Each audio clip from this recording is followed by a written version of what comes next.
Assalamualaikum warahmatullahi wabarakatuh. Warga Jakarta yang saya hormati, izinkan saya kembali melaporkan situasi terkini terkait penanganan pandemi COVID di Jakarta.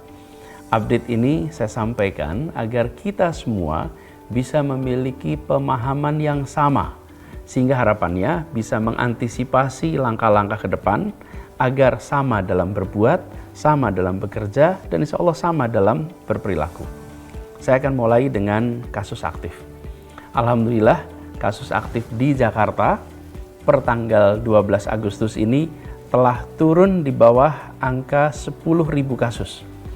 Kasus aktif ini adalah jumlah orang yang positif yang masih dirawat di rumah sakit atau masih melakukan isolasi mandiri. Angka ini penting untuk kita ketahui karena berkaitan dengan batas kapasitas fasilitas kesehatan kita. Jika kasus aktifnya terlalu banyak, akan menimbulkan beban luar biasa di fasilitas kesehatan. Nah, terakhir kali kasus aktif kita di bawah 10.000 adalah pada tanggal 22 Mei atau 2,5 bulan yang lalu. Selama hampir 2 bulan sejak itu, kasus aktif kita naik secara eksponensial, sehingga mencapai puncaknya itu pada tanggal 16 Juli, yaitu 113.137 kasus aktif. Nah, kita ingat pada saat puncak itu tercapai, seluruh kamar rumah sakit di Jakarta penuh. Bukan hanya ICU, bukan hanya kamar rawat inap, tapi antrian masuk IGD pun panjang, meluber ke selasar-selasar, bahkan kita harus membangun tenda-tenda darurat. Nah, umumnya menurunkan kurva itu perlu waktu lebih lama daripada kenaikannya. Naiknya cepat, turunnya biasanya perlu waktu. Namun, alhamdulillah, atas izin Allah, berkat kerja keras begitu banyak pihak, dukungan kedisiplinan dari begitu banyak warga Jakarta, kita semua berhasil menurunkan kurva kasus aktif itu kembali di bawah 10.000 dalam waktu kurang dari 1 bulan sejak puncak gelombang kedua. Nah, kasus aktif ini bisa turun signifikan karena kita bisa menekan penambahan kasus baru. Ingat analogi yang sering saya sampaikan, menambal atap bocor dikala hujan lebat. Di saat hujan lebat dan atap bocor, maka menaruh ember, menaruh baskom di bawah untuk menampung air yang menetes adalah perumpamaan bagi usaha kita memperbesar kapasitas fasilitas rumah sakit yang merawat COVID. Ini yang kita lakukan. Tapi, bila atap bocornya tidak ditambal, maka air akan terus-menerus turun, dan sebesar apapun ember yang kita siapkan akan selalu luber. Karena itu menutup atap yang bocor adalah ikhtiar penting. Nah, perumpamaan ini adalah sama dengan menghentikan penularan baru dengan cara membatasi mobilitas. Nah, sekarang kita lihat kasus harian. Nah, pada grafik ini, kalau kita lihat usaha kita untuk menekan kasus baru nampak berhasil. Puncak pertambahan kasus baru harian itu terjadi pada tanggal 12 Juli dengan 14.000 kasus baru. Kini, tepat sebulan kemudian, penambahan kasus harian turun hingga 1/14-nya. Nah, pengawasan pelaksanaan PPKM level 4 yang berjalan dengan ketat oleh seluruh jajaran Forkompimda, baik Pemprov DKI, Polda Metro Jaya, Kodam Jaya, dan seluruh aparat wilayah, bersama dengan kecepatan melakukan lacak atau tracing warga yang terinfeksi, kemudian cepat dilakukan isolasi, ini alhamdulillah mampu menurunkan laju kasus baru, kasus harian secara sangat tajam.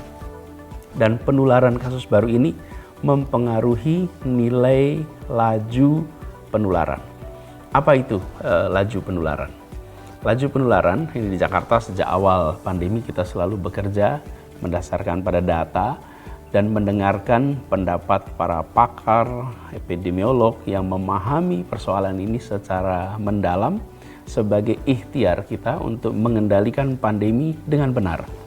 Salah satunya kami bekerja sama dengan Fakultas Kesehatan Masyarakat Universitas Indonesia yang membantu memonitor banyak parameter situasi pandemi.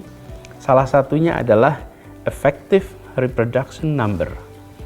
Nilai ini menggambarkan seberapa luas dan seberapa cepat potensi penularan wabah. Panduannya, makin tinggi di atas 1, maka penularan akan makin cepat dan makin luas. Bila tepat di angka 1, maka itu akan landai dengan jumlah yang konstan. Sedang bila di bawah 1, artinya pandeminya terkendali, kasusnya berkurang.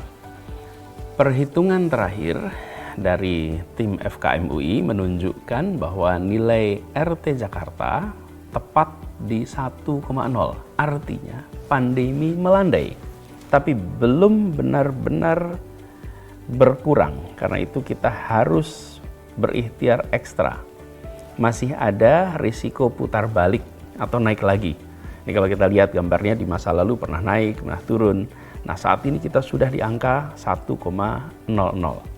Bila mobilitas penduduk Jakarta tiba-tiba kembali tinggi, maka angka reproduction ini akan meningkat lagi. Ini tentu harus kita jaga, momentum penurunan nilai RT ini harus terus dilanjutkan. Sekarang apa dampak dari penurunan kasus baru, penurunan kasus aktif, penurunan laju penularan ini? Dampaknya sederhana, beban di fasilitas kesehatan kita, di rumah sakit jadi berkurang. Saya ingin tunjukkan sekarang slide keterisian rumah sakit. Saat ini keterisian tempat tidur isolasi di rumah sakit adalah 33% dan ICU adalah 59%. Ini jauh lebih rendah dari rekomendasi ambang batas maksimal oleh WHO, yaitu 60%. Saat gelombang kedua mencapai puncaknya, kapasitas fasilitas kesehatan untuk perawatan COVID memang kita dorong naik sangat tinggi. Bila Anda perhatikan di sini, itu grafik ada warnanya hitam, itu adalah kapasitasnya didorong sampai kapasitas maksimal. Jumlah rumah sakit ditambah menjadi 140 rumah sakit. Dari 6.000 tempat tidur lompat menjadi 11.000 tempat tidur. Nah, di awal gelombang kedua inilah pada saat kita berkejaran dengan jumlah kasus baru. Inilah pentingnya menahan kasus baru dan kasus aktif. Karena kapasitas kesehatan kita bukannya tidak terbatas, tapi jelas ada batasnya. Bila batas itu terlewati, maka fasilitas kesehatan kita kolaps. Jumlah yang harus dirawat lebih banyak daripada jumlah tempat tidur dan kamar untuk perawatan. Kini alhamdulillah beban fasilitas kesehatan kita sudah turun. Bahkan bila diperhatikan, karena beban sudah turun, maka kapasitas perawatan COVID kembali diturunkan untuk memberi ruang bagi perawatan pasien-pasien non-COVID. Jadi kalau dilihat di sini garis hitamnya di ujung itu turun. Kenapa garis hitamnya turun? Ini garis hitamnya turun karena kita kemudian mengubah kamar-kamar yang kemarin yang dipakai untuk COVID diubah menjadi non-COVID. Jadi sesungguhnya bila kapasitas untuk COVID terus kita pertahankan di titik tertinggi, maka keterisian rumah sakit kita bisa jauh lebih rendah daripada 33% atau 59%. Nah, penurunan beban fasilitas kesehatan ini ikut mencegah kematian warga yang lebih banyak. Karena itu angka kematian pun ikut turun. Sekarang kita lihat angka kematian. Ini sekarang slide angka kematian. Pertama saya harus garis bawahi. Jakarta selalu terbuka pada semua data, termasuk data kematian dan pemakaman. Ini garis merah ini adalah tren kematian terkonfirmasi positif COVID. Garis biru adalah tren pemakaman dengan protap COVID. Pemakaman protap COVID adalah pemakaman bagi mereka yang sudah menunjukkan gejala COVID dengan jelas, tetapi hasil tesnya belum keluar saat mereka meninggal. Karena itulah mereka tidak bisa disebut sebagai confirm COVID karena hasil tesnya belum keluar. Sejak pertengahan bulan Juni, angka pemakaman protap COVID naik pesat hingga puncaknya di tanggal 10 Juli. Pada saat itu, 400 saudara kita dimakamkan dengan protokol COVID setiap harinya. Sedangkan kematian terkonfirmasi COVID, ini yang sudah keluar hasil tesnya, sempat mencapai angka 200-an setiap hari. Ini gap yang besar antara yang terkonfirmasi dengan mereka yang mengikuti protokol COVID. Jarak lebar ini menunjukkan bahwa banyak warga yang meninggal sebelum tesnya keluar, banyak warga yang baru datang ke fasilitas rumah sakit ketika kondisinya sudah berat, dan juga ini menggambarkan bahwa beban laboratorium kita sangat besar, kondisi perburukan di mana-mana. Nah, perburukan kondisi kesehatan karena COVID. Nah, tapi sekarang alhamdulillah angka pemakaman protap COVID telah turun di kisaran 50-an dan angka kematian terkonfirmasi COVID ini turun di angka 40-an. Jadi kalau dilihat sekarang ini gambarnya menunjukkan sudah sama. Kalau kemarin sempat ada gap antara yang warna biru dengan yang merah, saat ini sudah sama. Artinya kalau kita lihat menunjukkan bahwa beban laboratorium sudah turun, hasil tes bisa keluar lebih cepat, juga banyak warga yang memerlukan pertolongan darurat bisa segera tertolong. Inilah situasi bila bebannya jauh lebih kecil, kecepatan dalam proses pun akan menjadi lebih baik. Lagi-lagi 40, 50 itu bukan hanya sekedar angka. Mereka adalah saudara-saudara kita yang punya keluarga, teman yang kita sayangi, keluarga yang kita cintai, dan setiap kematian COVID adalah terlalu banyak. Kita harus terus tekan sampai titik yang terendah. Pandemi ini belum selesai, maka setiap usaha untuk menekan laju penularan ini harus kita dorong, termasuk kegiatan untuk testingnya. Sekarang saya ingin menunjukkan tentang testing, kapasitas testing kita. WHO menetapkan standar bahwa 1 orang dites per 1.000 penduduk setiap minggu. Ini standar untuk WHO. Jadi di Jakarta ini dengan penduduk 10,6 juta, maka harus ada 10.600 orang dites atau per minggu, atau 1.500 orang tes per hari. Nah, Jakarta masih secara konsisten mendorong jumlah tes berlipat-lipat di atas standar WHO. Saat puncak gelombang kedua, jumlah tes di Jakarta bahkan bisa mencapai 24 kali di atas standar WHO. Kini saat pandemi sudah mulai turun, kebutuhan tes kita juga ikut turun.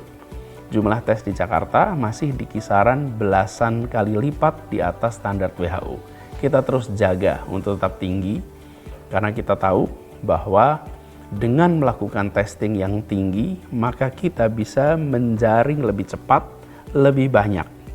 Ini analoginya seperti jaring yang kecil lubangnya dan jaring yang besar. Makin kecil jaringnya, makin cepat kita bisa menjaring dan menangkap. Nah, Jakarta dalam seminggu terakhir ini mencapai lebih dari 11 orang per 1.000 penduduk per minggu. Ini jauh melebihi batasan minimal yang juga disyaratkan oleh instruksi Mendagri. Lalu bagaimana dengan positivity rate atau positivitas? Saya ingin tunjukkan, ini sekarang ada slide positivity rate-nya. Tingkat positivitas adalah proporsi jumlah orang yang dideteksi positif dibandingkan dengan jumlah orang yang dites. Tingkat positivitas yang tinggi adalah salah satu indikasi keparahan laju pandemi di sebuah wilayah. Nah, tapi positivitas ini baru sahih jika jumlah tesnya melebihi standar WHO. Kalau jumlah tesnya tidak cukup, maka hasilnya tidak bisa dianggap valid. Nah, Jakarta alhamdulillah dengan kita berlipat di atas standar WHO, maka hasilnya sahih. Di saat puncak gelombang kedua kemarin, tingkat positivitas di Jakarta pernah mencapai angka 48%. Tinggi sekali. Artinya apa? Dari 2 orang yang dites, salah satunya itu COVID. Ini tingkat positivitas yang amat tinggi bagi Jakarta. Tidak pernah terjadi sebelumnya, kecuali di masa awal pandemi, saat waktu itu jumlah tes kita masih sangat sedikit. Tapi alhamdulillah sekarang positivitas Jakarta telah turun di bawah ambang batas maksimal 10%. Tapi kita masih harus mengejar sampai tingkat positivitas ini di bawah ambang batas ideal, yaitu 5%. Jadi 48% itu ekstrim yang pernah kita hadapi, lalu sudah turun positivitasnya. Saat ini sudah di bawah 10%, itu ambang batas maksimal untuk dikatakan aman, tapi ideal aman itu di bawah 5%. Yuk kita teruskan, jangan lengah. Jangan sampai ini bertahan bahkan naik. Nah, jangan sampai ini terjadi pada kita. Kita melihat kemenangan sudah di depan mata, sudah dekat, tapi tidak boleh terlena. Tidak boleh buru-buru beraktivitas sebebas-bebasnya. Jangan meninggalkan kewajiban untuk menjaga prokes. Kemudian tetap mengurangi mobilitas. Dan jangan membuka ruang terhadap munculnya gelombang berikutnya, menyia-nyiakan usaha yang sudah berjalan luar biasa sebulan kemarin. Itu dahsyat bagaimana kita bisa turun dengan angka yang sangat signifikan. Jadi, terus waspada, terus jaga prokes, terus kurangi mobilitas, dan satu lagi, segera dapatkan vaksinasi bagi yang belum vaksin. Nah, sekarang saya ingin tunjukkan status vaksinasi kita. Saat ini, vaksinasi kita telah mencapai angka 8,7 juta untuk suntikan dosis pertama dan 3,8 juta untuk suntikan dosis kedua. Artinya 98% dari target dosis pertama sudah tercapai. 42% dari target dosis kedua sudah tercapai.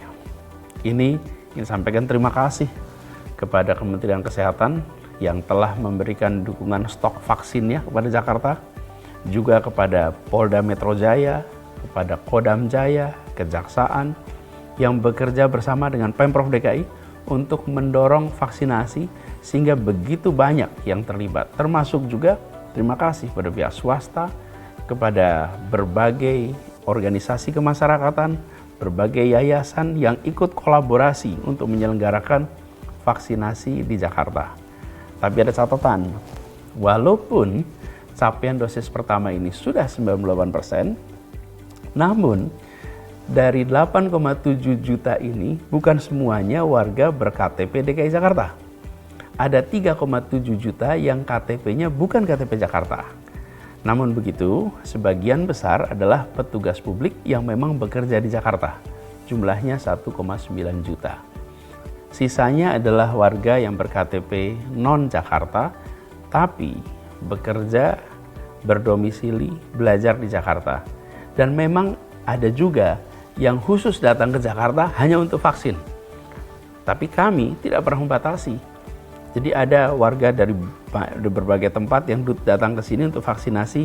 Bagi kami, selama Anda adalah orang yang dinyatakan boleh secara medis, maka ini adalah program kemanusiaan. Ini adalah tanggung jawab melindungi sesama. Anda sehat, kami vaksin. Kami tidak membedakan warga manapun, karena kita ingin setiap manusia di muka bumi ini sehat dan terlindungi, tidak pandang status administrasinya. Itu kebijakan yang kita adopsi di Jakarta. Karena itulah kemudian kita sekarang harus extra effort untuk memastikan bahwa semua warga ber-KTP Jakarta itu rame-rame ikut vaksinasi. Nah, data lapangan jelas menunjukkan bahwa vaksin menurunkan risiko perberatan, bahkan risiko fatalitas akibat COVID. Saya telah menjelaskan lebih detail tentang hal ini di dalam update saya yang sebelumnya. Kematian sepenuhnya di tangan Allah. Tuhan yang menentukan, tidak dimajukan, tidak dimundurkan. Tapi ikhtiar kita adalah menjaga keselamatan, keselamatan diri, keselamatan keluarga, keselamatan lingkungan. Dan ikhtiar kita adalah ikhtiar menurunkan resiko kematian. Dan ini adalah bagian dari perintahnya. Maka bagi yang belum, segera daftar vaksin lewat aplikasi Jaki atau tanya kepada fasilitas kesehatan terdekat. Pandemi ini belum selesai, kita masih harus terus bergandengan tangan, saling jaga, saling bantu. Dan ini semua dikerjakan dengan sebuah kolaborasi. Turunnya kasus aktif di Jakarta secara pesat ini menunjukkan bahwa kita bisa menahan laju pandemi bila kita berdisiplin, bila kita berkolaborasi, bila kita saling jaga, bila kita saling bantu. Untuk itu dalam kesempatan ini izinkan saya menyampaikan terima kasih kepada begitu banyak pihak yang telah memungkinkan pengendalian gelombang kedua pandemi di Jakarta ini berjalan dengan amat baik. Mulai dari dukungan penuh dari pemerintah pusat, terutama Kementerian Kesehatan, kemudian koordinasi di bawah Menko Marinvest, kemudian BNPB, kemudian BUMN, kerjasama dengan Forkompimda juga sama, dengan Kodam Jaya, dengan Polda Metro Jaya, Kejaksaan Tinggi, dan kerja keras dari seluruh tenaga kesehatan, seluruh petugas publik, jajaran Pemprov DKI, aparat wilayah, mulai camat, lurah, tentu wali kota bupati, ketua RT, ketua RW, FKDM, PKK, Dasawisma, Karang Taruna, itu semua adalah komponen yang bekerja di lapangan. Swasta begitu juga, LSM, Ormas, asosiasi profesi, para pakar, para ilmuwan, akademisi. Dan yang paling penting adalah warga. Kedisiplinan, semangat saling bantu, semangat saling dukung, dan mengikuti protokol kesehatan, mengurangi mobilitas itu berdampak sangat luar biasa. Ini adalah kerja bersama, karena itu mari kita lanjutkan, mari kita tuntaskan. Insya Allah laporan ini akan memberikan kepada kita semua bahan untuk sama-sama kita yakin Jakarta kondisinya sudah jauh lebih baik, tetapi belum selesai. Kita tuntaskan sampai benar-benar positivity rate tadi di bawah 5%, kasus aktifnya menjadi lebih sedikit. Kerjakan itu dengan meneruskan yang sedang kita kerjakan selama ini. Kurangi mobilitas, jaga protokol kesehatan. Selamat berakhir pekan, dan kalau bisa tetap di rumah saja. Terima kasih. Semoga Allah Subhanahu wa Ta'ala merahmati kota Jakarta dan melindungi kita semua. Assalamualaikum warahmatullahi wabarakatuh.